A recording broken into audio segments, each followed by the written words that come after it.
Hello, good morning. Good morning. Hi, Sam. How are you? I am well. It is the last Thursday in November.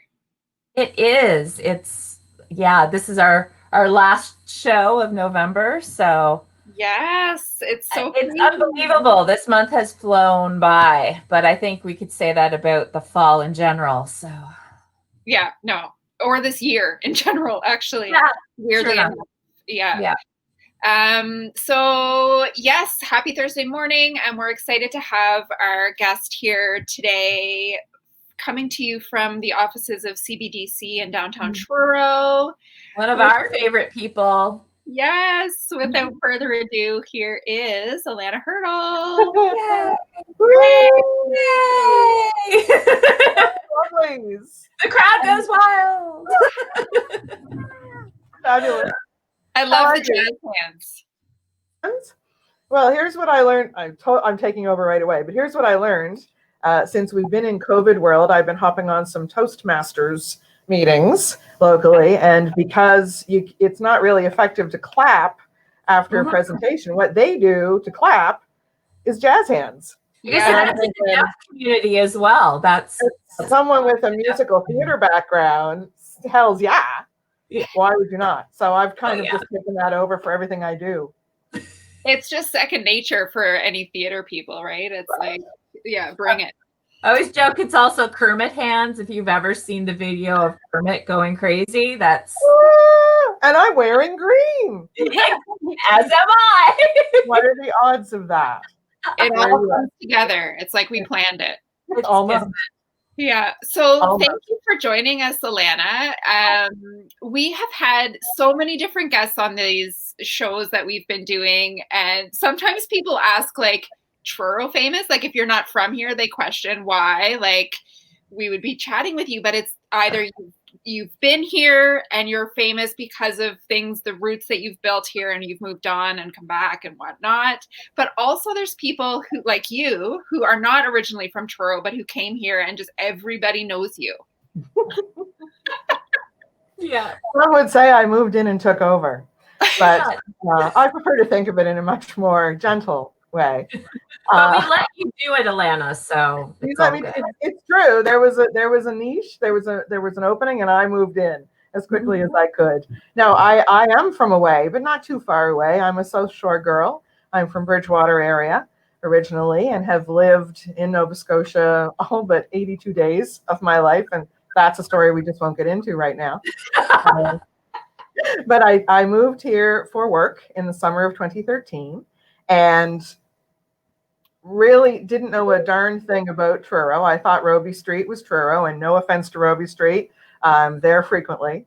But I always thought Truro was the place that you stop to have a pee and grab a coffee to keep going somewhere. And boy, was I wrong. For emphasis, was I wrong. I thought I would come for a year, get my feet wet at this new position, and then go do something else. And very quickly fell in love with the place and the people. Yeah. So it's now my home. And I have been accused of being a screaming extrovert. I don't know why. No, never. Oh my God. You're such a wilting little flower, Alana. Right? And so I decided that no one was going to come and bang on my door and introduce themselves to me, that I had to get out and start meeting people. So I did. And indeed, Sam, your women's social networks back in the day, I think you had started them in July of 2013. And I think I arrived on the day you had it. So it was the next one in August that I attended and started to make all those connections, and have grown my network and made wonderful friends. And I can't imagine being anywhere else right now. Truro's home.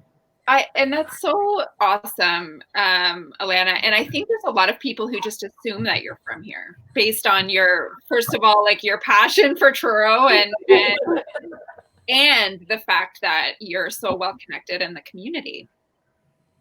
Well, I have been a very diligent networker, and I love connecting with people, but I've worked at it over the years, so that I could build a network and build all those friendships and relationships, so that when I need help with something, I can pick up the phone and call.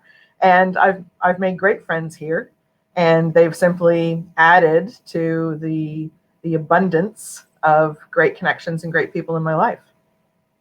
Totally. Oh, that's so awesome. I love that. And I love that you're crediting the Women's Social Network with sort of kickstarting those connections for you, because when you just said 2013, I was like, oh my God, was it that long ago? It was that long ago. It was that long ago.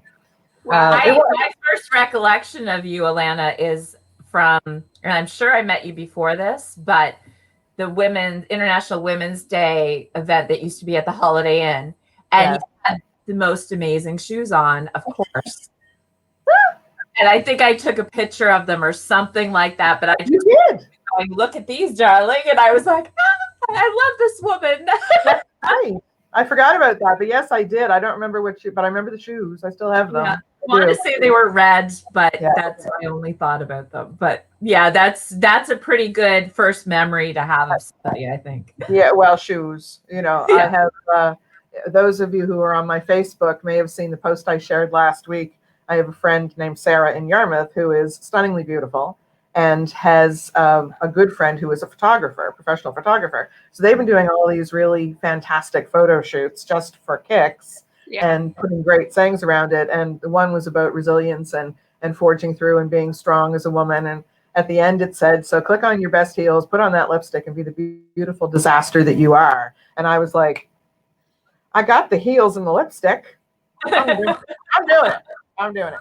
So that's kind of my new mantra is this is the beautiful disaster that I am. Yeah. I love it. It reminds me of my favorite quote by Elizabeth Gilbert, which is embrace the gloriousness that you are. That's another lines. Yeah. Motivation in a different kind of way. Definitely. And it's okay not to be okay as well. Exactly. We have some folks watching. Hey, Matthew Guy, Colleen Hall is watching, and Leanna. Hello, well, hello right back to you, beautiful. Say hello, beautiful woman yourself. So if anybody has any questions for Alana, we're going to actually get into talking about the Portapic project in a sec. But before we do that, and I suspect some people will have some questions around that, Alana. But before we get into that, you kind of, I guess, leading into that, you also joined the Rotary pretty soon after you moved here, hey?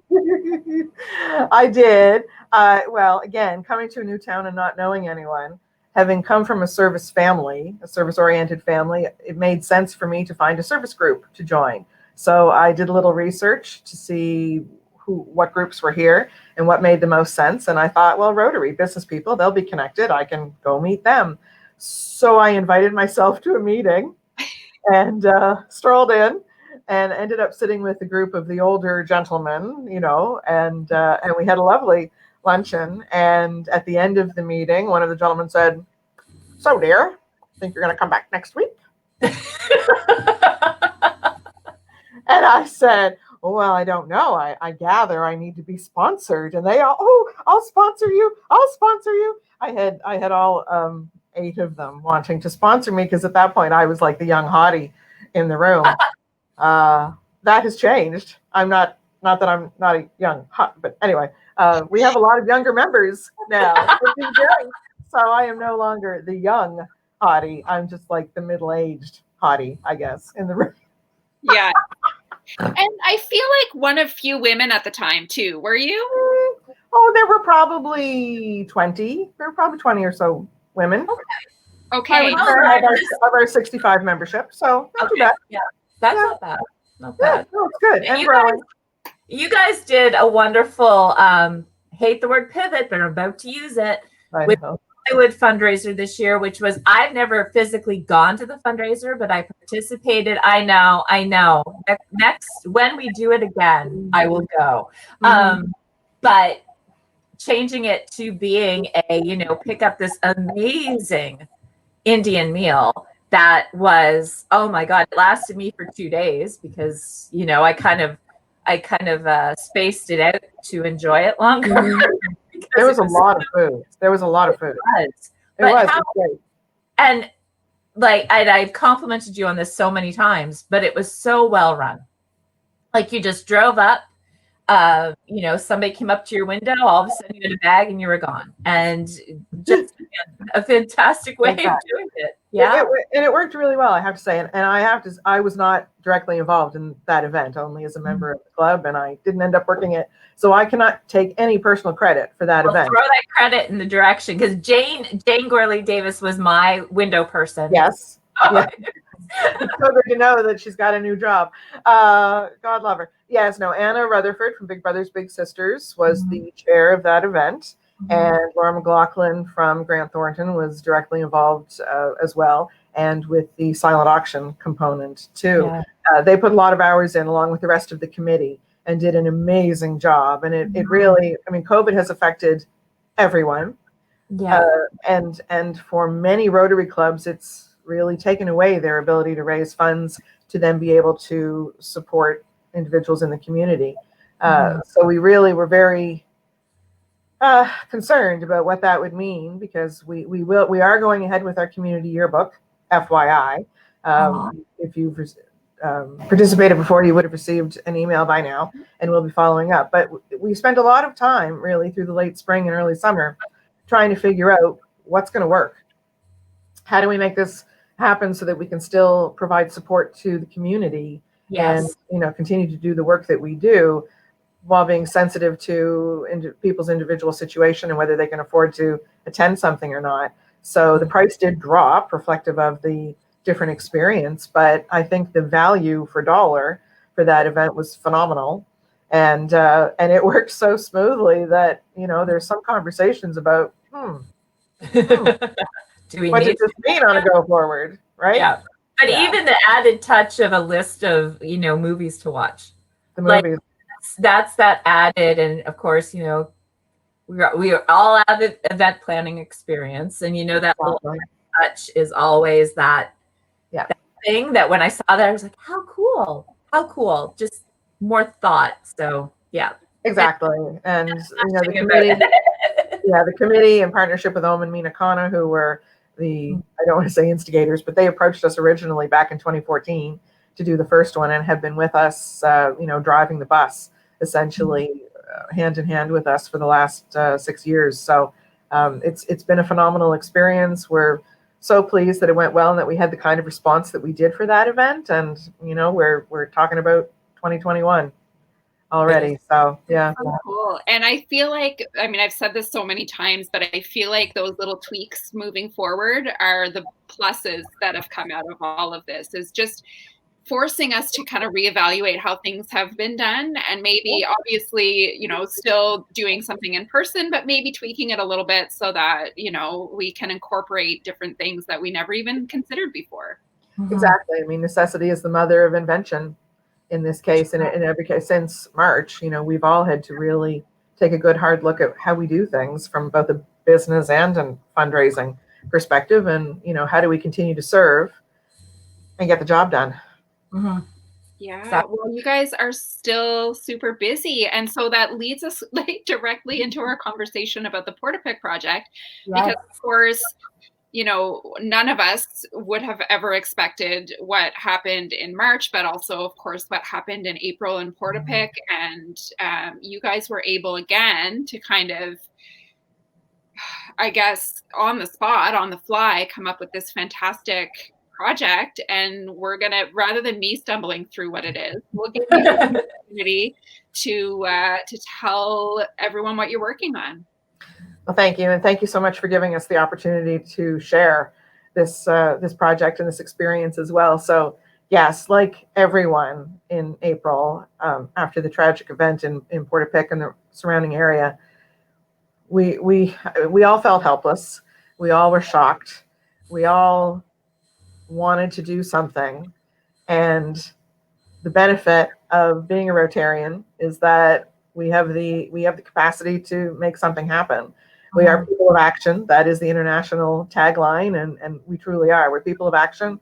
We are leaders in the community who take action to create lasting change. And when this event happened, we gathered virtually on the Monday to, you know, be together and discuss it. And I laid in bed that Monday night and thought, this is BS. we can't let this be the story. We can't let this be how this community is remembered. So I will take credit to the point of I got a meeting together the Tuesday evening of the executive and a few other people so we could talk about what does this look like. We did research for the next few days and chatted with hospice, and we were in touch with the folks who are now the Nova Scotia Remembers Legacy Society. We had all sorts of conversations in the next 3 days around what does help look like. And at first we were thinking educational programs and scholarships and funds. And then as we saw the number of GoFundMe pages and the Red Cross and the province coming together to support the vigil and that fund, we thought that really that wasn't our place. So Andrew McDonald, who is one of our Rotarians, lives in Portapique, and has said that he didn't know anyone who died that night in that community, and how tragic it was that these people had passed and he didn't know them. And he really wanted to get to know his neighbors and help to rebuild the community. So I'm the bus driver. Andrew's really the tour director. He's making it all happen, and he's on the ground in Portapique. So he and another of our members, Matt Berrigan, started having conversations, one-on-one conversations with residents from Portapique to see what they felt about it and what change or what activity might be good for them, what they thought would be helpful for the community. And out of that grew, I think, a sense that there had been a lot of unknowns, that people didn't have a strong sense of community because people were new or had grown up and moved away or that kind of thing. So throughout May and June and early July, they had one-on-one conversations with a large number of the residents there. At the beginning of July, we held a focus group at the existing community hall, which is on Portapique Loop. And since then, I'm going to sidebar for a moment, we've discovered that it's actually the original settlers' church from the late 1700s. Nice. We thought, it's amazing. The building itself is amazing. And I haven't gone up into the attic, but Andrew has, and he's shown me photos. And it's all the old peg style construction. It's just spectacular. Yeah. So the old settlers' church. So we met at the church. We did a focus group with about a dozen community members at that time, just to blue sky it a little bit and see what they might like to do. And the priority was, some place for them to come together to do things, to have playground for their children, to have activities for the kids, because a number of the children in the community are homeschooled. So some place for them to go and have after school programming, and just a bigger space where they could come together as a community for things like yoga or Christmas parties or knitting events or whatever. I mean, Andrew tells the story about going up for the last election to Bass River to vote, and they said, no, you have to vote in Portapique. And he said, I vote in Portapique. And they said, community hall. And he said, there's a hall? Yeah. And if you're driving by, you won't see it because it is covered by trees and that kind of thing. But it was revelatory, really, that there was this structure there that they really were underutilizing. So we came back after that focus group and did some more research and talked to a bunch of people and decided that perhaps a renovation of the hall and playgrounds would be the thing. So we had a barbecue middle of August and invited the community and had a number of people come out, and we rolled out our concept for what we'd like to see, thinking a renovation of the hall and an expansion perhaps of the hall and playgrounds, extensive playgrounds. It was met with great support. There was one detractor in the crowd at the beginning of the session, but as we talked about it more, he came on board. He thought it was a pretty good idea. So there's always one. And that's okay. It's not a bad thing to have someone challenge you, because that means that you're hitting them, right? You're hitting the button. So we need to figure out what that is and what do we need to adapt or better explain or investigate further to make sure that we're doing what the community wants. Because at the end of the day, this is completely community driven. Yeah. We as a Rotary Club are simply providing the framework because we have the capacity to do major events and fundraisers of this time. So we're providing the structure for it to happen, but it's really the community that's driving it. with kind of Andrew in the lead, holding the flag. So it's been very exciting. So we've had 3 now cleanup days at the hall. And we've done, cleaning up the scrub brush and clearing out some dead trees. We ripped 3 layers of old wood paneling off the interior. And just this past weekend, they were putting drywall up inside of the building as well. And, just some general kind of upkeep to get it ready for the next step. In October, or actually earlier than that, in August, we secured Rural Roots Engineering out of DeBert to be the architects essentially, and to make the building happen. And we're working with Cobequid Consulting out of Economy on the outdoor areas, the playground and a ball field and some nature trails and that kind of thing. Their vision is spectacular and has, I think, really engaged the community in the possibilities of what could be. We've also partnered with Big Brothers Big Sisters, and they're currently providing after-school programming for the tweens and young teens. And that's been going on, I think, for 4 weeks now, and will continue another few weeks. And they're doing a lot of great stuff, like artwork around, community and just sharing and resilience. And, our first cleanup day in September was a beautiful sunny day, and everybody was doing their thing, and we were all socially distanced and masked and, doing all the right thing. But a lot of the families had brought their kids, and there are beautiful big maple trees along the road, along the loop road. And as I came dragging something out of the building, I looked over by the trees, and these children were laughing and playing and just being kids. Yeah. And Matt came out of the building and looked at me, and I was verklempt as I am now. And he said, "What's up?" And I pointed. That is why we are here. Yeah. I said, "This is why we're doing this." Yeah. I said, for these children to be able to play and be kids and not have to wonder if that RCMP car is a real RCMP officer, and not have to live in fear. Yeah. That is why we are doing this. And I don't care if I don't get any sleep for the next 6 months. So you're making us cry. I know, right? Like, honest to God. Oh my God. We haven't cried on this yet, so it's all good. But that's it. Like, that's why we're here.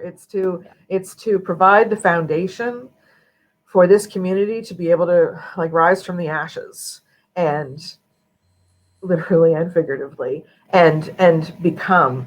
And we've already seen the community bond strengthen. It's already happening.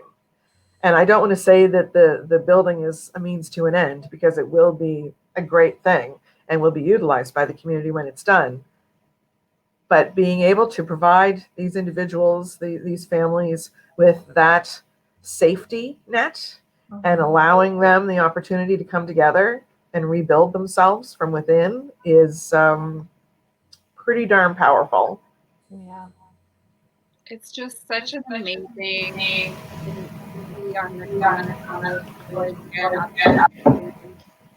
and it really is. And it's that sense of community. And I love that. And I know this might sound obvious, but I love that you guys talked to people in the community to ask them what they needed, because that doesn't always happen. Oftentimes it's like the swoop in, like, I'm going to by doing X or throwing money at this or whatever, but to actually have those meaningful conversations and to say, what do you guys want? Is just so important. Absolutely. And, if they had said, we just really want a barbecue, we'd have done that and gone away. But we really encourage them to, daydream a little bit. And if you could, what would it look like? And we can't guarantee that we'd be able to do all of that. But at the end of the day, they were looking for a slightly larger space that they could come together and have community events. A number of them talked about the Portapique Dance Hall. And I'm not from here, so it was, kind of foreign to me. But a number of them that had grown up in the area talked about the Portapique Dance Hall, which some years ago, I guess, washed into the sea. So it was that close to the water. So not in that space. But they loved the feeling of it, the memory of it, and the connectivity of it.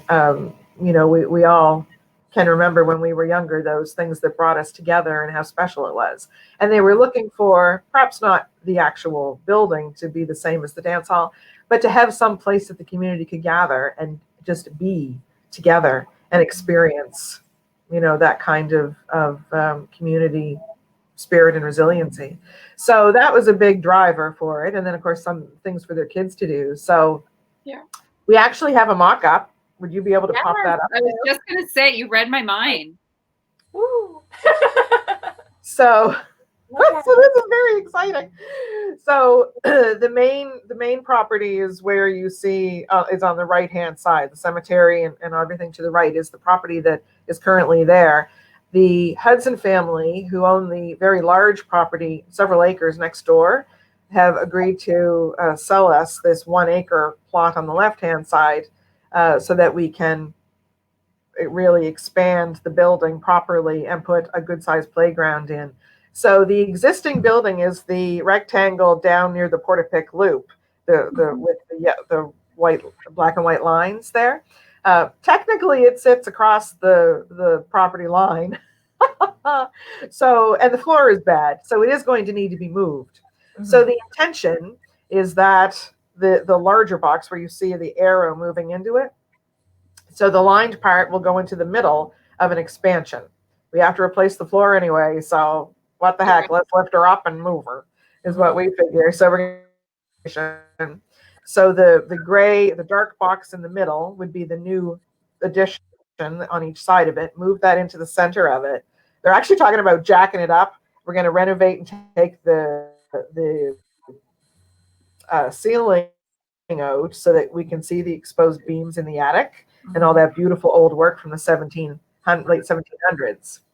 And then, so the right hand, the yellow part is actually what we're calling a pavilion, which will be an outside area with picnic tables, kind of a slab with a ceiling similar to the farmer's market here, so that it's got the roof over it. And then there'll be a concrete slab on the right or on the left-hand side, for ball court and that kind of thing. And then, of course, you'll see there's a baseball diamond there. And over on the right-hand side, Cobequid are going to be doing this fantastic playground, very similar to what's at the Fundy Discovery site, the old Palliser property. Which is so cool. I know, it's just so exciting. It's so exciting. So there'll be a bit of a natural amphitheater there, and there's slide and swings, and there's little treehouse kind of jobbies over on the right-hand side. And look, it's so exciting when you're standing in that space and you're visualizing these designs. I just get tingly. So it's pretty amazing. And we've had such wonderful response from everyone in the community that we've reached out to. We've already had donations of a heat pump, and we were in negotiations with different organizations now who have literally called and said, give us a list of what you need. Basically, everyone we've picked up the phone and called for something have said, yes, when do you want it? Yeah. And it's really fantastic. We've got a number of partners. We are speaking to all levels of government right now about funding and about programs that are available. We are speaking with the Red Cross. We are speaking with, everybody out there right now. The project total is about $580,000.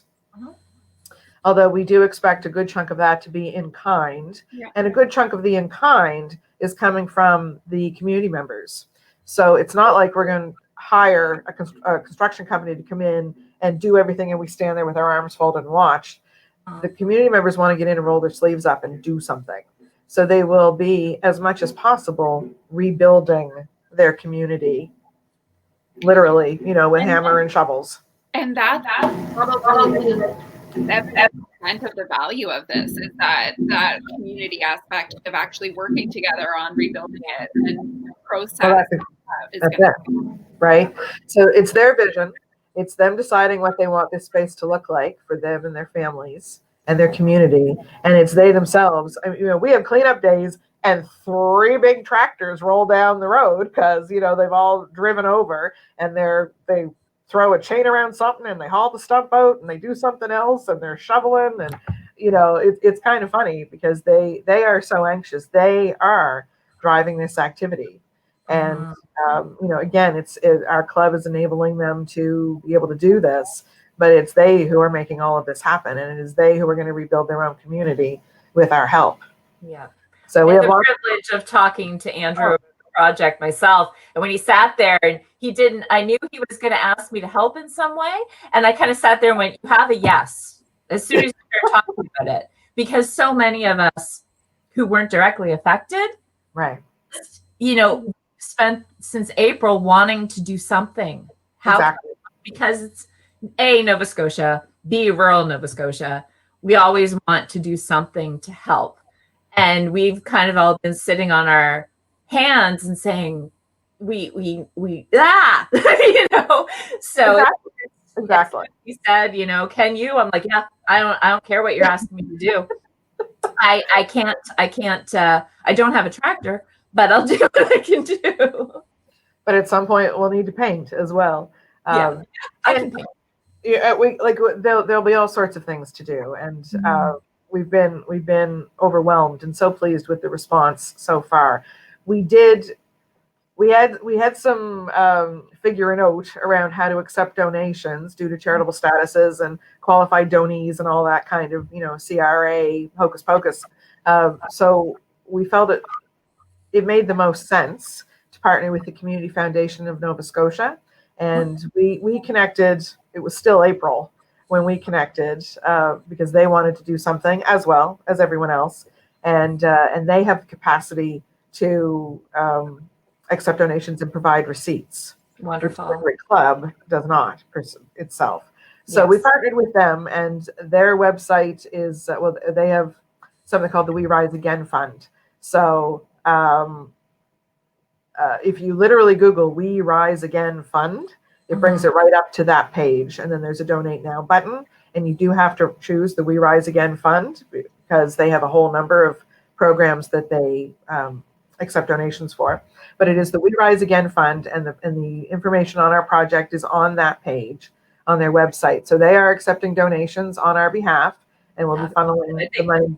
Sam's Googling right now. I can tell by her face. Yes, exactly. That link up. So so the We Rise Again Fund. So donations are coming in there already, and we've had some really good response, and we are, as I say, working with all the levels of government on different programming and different funds that are available. And thanks Sam for sticking that up there. I always forget I knew it was CFNS, but I always forget the French acronym, and wouldn't want to frig that up as well. But it is We Rise Again Fund.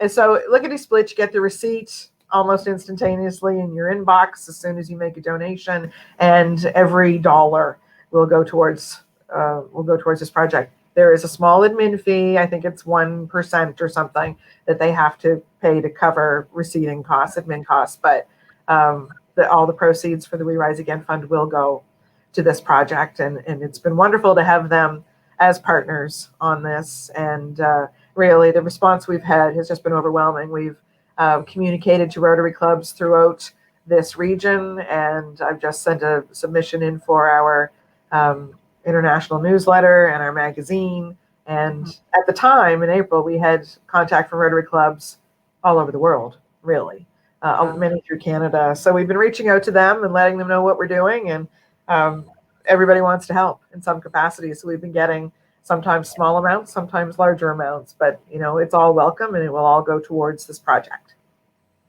That is so amazing. And just, what does my thank you mean? But I'm grateful that you and those first few folks who sat in those meetings had these conversations, because it's just such an important project to be working on. And again, like we've said, rebuilding the community is what it's all about, right? Well, it really is. And I've always believed that those who have the capacity to do something are responsible to do it. There wasn't a choice. There wasn't an option of not doing something in my mind. We didn't know how grand it would be. We didn't know what it would involve. We didn't know, but we very quick. By the following Monday, we'd struck a committee, and we're meeting, regularly to discuss it. So it is a project of the club. There are 10 of us on the committee. And we have reached out to all sorts of partners to enable this process to begin. And we've had overwhelmingly positive support and continue to, share the information and share the project, and would be happy to have whomever wants to help as part. I'm curious about like sort of the inner workings of the Rotary Club, because you said like there's a committee of 10 people, which I assume are all Rotary Club members. But when you're doing cleanup and stuff like that, there's 65 members, how many people from the Rotary Club are showing up and kind of on the ground doing that work? For that event, we have kept it small. Generally, there's been fewer than 10 of us. And we made a conscious decision to do that because we didn't want 30 Rotarians to show up and overwhelm the 20 residents. This isn't about us. It's not about the Rotary Club of Truro. We are, again, providing the framework for this to happen, but it's about the people who live in that community and their, the neighbors, and getting to know each other better, and doing something positive to move things forward and to really change the light that was shone on them back in April into a much more positive outlook. Yeah. So we consciously said, we can't all just converge on this place and freak them out. Because again, we really need it to be about them and not about us. So there's, 6 to 8 of us that tend to go to things, sometimes less. It really just depends. I haven't gotten to every cleanup day. But we do our best to be in the community as much as possible, and got support. And Andrew is doing an amazing job on the ground there, and has started a Facebook group, and everybody's sharing sunset pictures and sharing thoughts, and talking about what they're going to be doing once we can have in-person gatherings again. And yeah, there's a palpable excitement there it's pretty exciting to see. Just imagine the live event we have in that hall is going to be a hot ticket. I know. I know. Yeah. And it's it's such a cute little property, and there's lovely big old maple trees, and it's just a beautiful spot. And the Settlers Cemetery, some very old graves there. And we've been chatting with the folks at the Historium as well to give us a hand on the historical component of the project. And we're taking lots of pictures, and I think we'll probably do a book at the end of it. And indeed, someone said to me yesterday, are you videoing everything? Because you might want to have a documentary out of this thing in a few years. And I never even thought about that. Yeah, I probably should be thinking about that too. So I have to add that to my to-do list. But there are lots of components to this project. It's a big one, for sure, but it seems appropriate, and the community certainly got behind it, and it's exciting to be part of something that is so positive, especially from such a negative situation, from such a tragic situation, to be able to do something that helps people. I mean, service is a gift you give yourself, and it may sound hokey, and Rotary's motto is service above self, and it's true. Like, as I've gotten older, I realize that what you can do for others is really a gift for yourself. And that's very much what Rotary does. And I kind of got off track there, Sam. Not that that's ever happened before, but the inner workings of the Rotary Club. Yeah. So Rotary International, I'll just give you a bit of background, has been in existence since 1905, and it was started by a gentleman named Paul Harris in Chicago. And the Rotary Club of Truro was created in 1926. So we're going to be coming up on our centenary in a few years' time. So that's pretty exciting too. And we've been doing good work in the community since then. And our original mandate was to assist crippled children, is how it was termed at the time, of course. But our main focus is children and youth. And we do a number of projects, both on an individual basis and on larger scales, and support many other initiatives in the community through the fundraisers like Bollywood and our community yearbook every year. And indeed, many will know that we assumed responsibility for the Christmas Index program, I think 5 years ago or 6. I'm losing track of time now, but that's become a project of the club as well. So and those boxes are out right now for donations. Exactly. And 5 locations. English Jewelers is probably one of them. There is, and there's a big pile sitting there as of 2 days ago. So. And I did see the list of the 5 locations. Feeds and Needs are one. I'm going to completely blank on this now, and I apologize to the Christmas Index committee members, but there's lots of it all, Alana. Yeah. Really? You got to make room for other things in there. I have a notebook that is color coded for every project that I'm working on, and I color code the corners so that if I have to find, geeky as I am, right? It's me and my stationery supplies, but I color code, and this project is the purple tabs. So yeah, I'm the purple tabs are Portapic and purple. It made sense to me at the time. Makes perfect sense. Good. Yeah, but so our Rotary Club is very active in the community, and obviously, and I think very reflective of the spirit that exists in rural Nova Scotia, and people want to help and want to do something, and we are always looking for good people to join us who want to have the capacity to be able to make a difference in their community is really what it is. And it's funny because I joined Rotary because I didn't know anybody and thought it would be a good way to meet people and forge relationships. And it was. But we often joke at Rotary about when did you join Rotary versus when did you become a Rotarian? Because they're kind of 2 different things. And it's a different time for everybody. And I joined officially, I was inducted October 23rd of 2013. But I became a Rotarian in November of 2014. I was on the community service committee, and we had a request come in, and I won't give details because that will, someone might recognize the person I'm talking about, but it was a very tragic family situation, and they needed a special tool for their child to be able to attend school the following September. The amount they needed was $904.73. I will remember that number for the rest of my life because I took the person's letter to our board, and as I was reading the letter, I started to cry. Most of the other board members started to cry, and before I kind of read the salutation, someone said, "Oh, for God's sake, Alana, just make the motion." So it got approved, and the next day I was able to call this mom and let her know that her little boy was going to get this piece of equipment that would enable him to be able to go to school the next September. Yeah. And she cried and I cried. And it was at that moment that I realized the impact that we can have in our community and how we can help, how we can truly help and change lives just with some simple actions and by caring.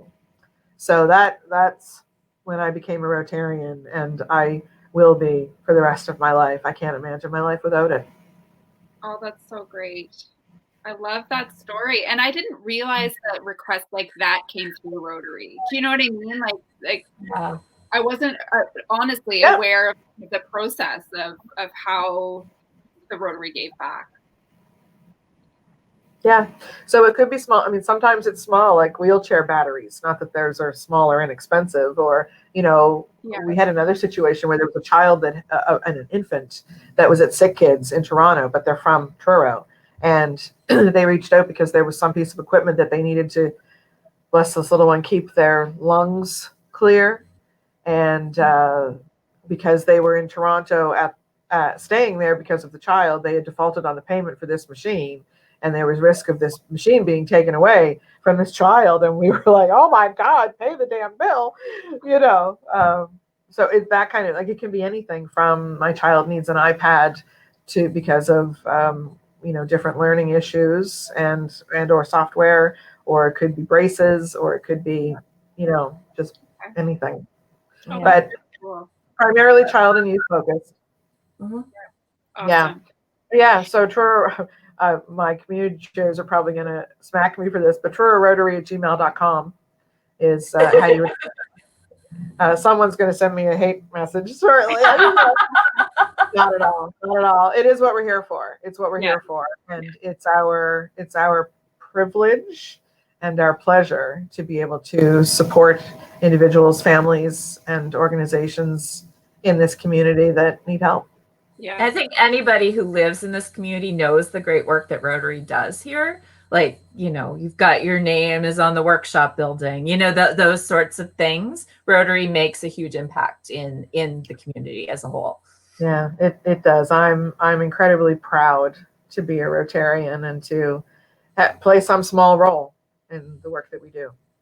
So cool. And of course, your day job is the one I don't get paid. The one I do get paid for, I should say. The one you get paid for is, but it's kind of along the same lines in terms of that sort of community building and connecting people ultimately, right? But through the business world, of course. Yeah. So it's funny because I had a 30-year career in hospitality and hotel and event management before I switched to the Community Business Development Corporation, CBDC Noble, in 2016. And I had been, as I get older, I was looking more for something that aligned with my core values and that enabled me to help other people and to give back. And this job kind of landed in my lap. And it's funny because I remember saying, I don't know the first thing about interest rates and amortization schedules. And they were like, oh, we can teach you that stuff. You know, that's the easy stuff. And it's funny because one of the first questions was, do people come to you for advice? Oh, God, yeah. Since I was in grade 10, I've been that person that people come to ask for help and for advice. And it's funny. And it's been such a great partnership, really. I mean, my work life and my personal life, my volunteer life, everything seems to have kind of rolled together in that wonderful cosmic mix. In the last few years, because I'm very lucky to have a wonderful employer who supports me in all of my extracurricular activities. Thank you, Ron. You know, one feeds off the other, basically. You know, the work that we do helping businesses at the CBDC allows me to make contacts, and or the other way around, I make contacts that can help me with my Rotary and my volunteer work. So it really is just such a wonderful symbiotic relationship. It's worked so well. And, you know, we've had a very busy year at the CBDC, not that they aren't usually, but the pandemic has created a whole different set of circumstances and different conversations with clients and trying to help them, again, that P word, pivot, but how to adapt and how to innovate and how to stay afloat and try to get through it and see what happens. So it's been an interesting year. We did manage the regional relief and recovery funds for the feds in this area, and that fund is still open. They injected some more money into it about a month ago. So cbdc.ca, if you need help, folks, reach out. And, you know, we'll certainly do what we can to help. But it's been it's been an interesting year.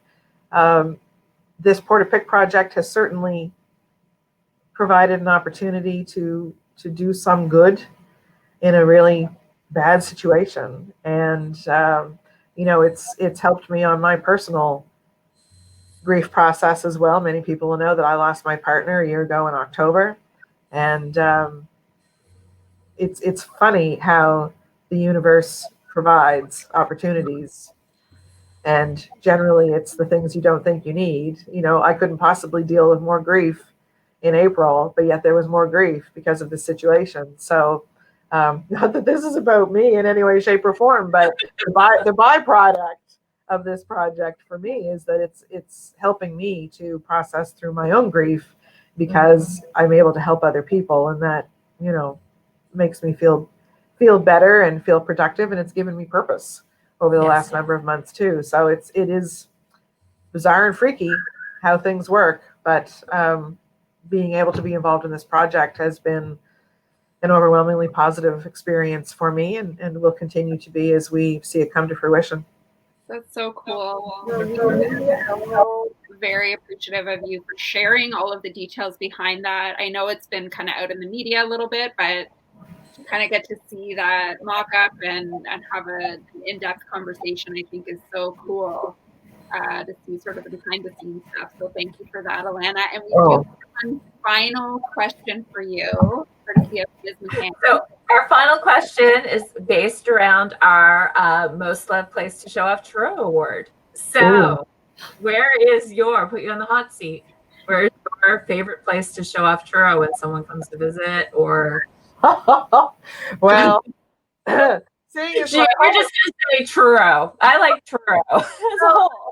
It's really tough to pick one place because I'm a bit of a shopaholic, and I try to support the local economy as much as I can. But seeing as my whole ensemble today is brought to you by Elegant Steps, I would have to give a shout out to Karen and the team at Elegant Steps and say you have to go shopping there if you come to town and need or don't need anything. But truly, it's tough to choose one. Yes. Because we are so fortunate here. It's funny because when I moved here, I thought, oh, this is great. I'm 45 minutes at a Dartmouth crossing. I'll be in the city all the time. Yeah. I can count on one hand. Well, I can count on two hands how many times I've been to the city in the 7 years I've lived here. Mm-hmm. I don't need to go other than to visit friends. Yes. I don't need to be there because everything I could possibly want is here. Yeah. Everything I could possibly want. Yeah. So I do my best to get out to the farmers market on every Saturday morning. And if you haven't been and had any food from the Truro Syrian Bakery ladies at the farmers market, take your own Tupperware containers, my friends, because you'll come home with a week's worth of food. Yes, I love that. I do. I go in now and they see me coming. And they see me coming. And I go with my bag of my Tupperware containers. Assalamu alaikum, and away we go. It's good fun. So get out, support local. This year, more than ever, it's important to support local because so many of these businesses are hanging on with their teeth. And they're all doing everything they can to, especially right now, to keep, well, always since April, or March, but to keep everybody safe. Yeah. Right? So, exactly. Everyone's doing such a good job. Buy gift certificates, buy local products. Yeah. Take out food, do as much as you can to support the local economy because we are at risk for a number of businesses not being here by next April. So it is up to all of us to get out and support as much as we can till it hurts, baby. Those who can. I'm not saying you should all give up your grocery bill. Yeah. But those of us who can, it's up to us to get out and do that and support the economy because these businesses are relying on all of us. Yeah. Truly. Awesome. That's so cool. Well, thanks again, Alana. It's been great chatting with you. It's our selfish way of connecting with people. Yes. Well, it was so much fun. And thank you so much again for allowing me to come in and talk about this project. Folks can reach me at alana.hirtle@cbdc.ca or alanahirtle@gmail.com, or find me on Facebook or Instagram, although I'm not the Instagram Alana Hirtle with an underscore afterwards. Somebody trying to scam me. So, oh, no way. Yeah. I should change it to the official Alana Hirtle. You should. There is only one. No, there's not. But ironically, there are two of us, but completely different. So it's all good. Good. But yeah, it's been a pleasure as always. Thank you so much for the opportunity. So great. All right. Thanks, guys. And we'll see you next week.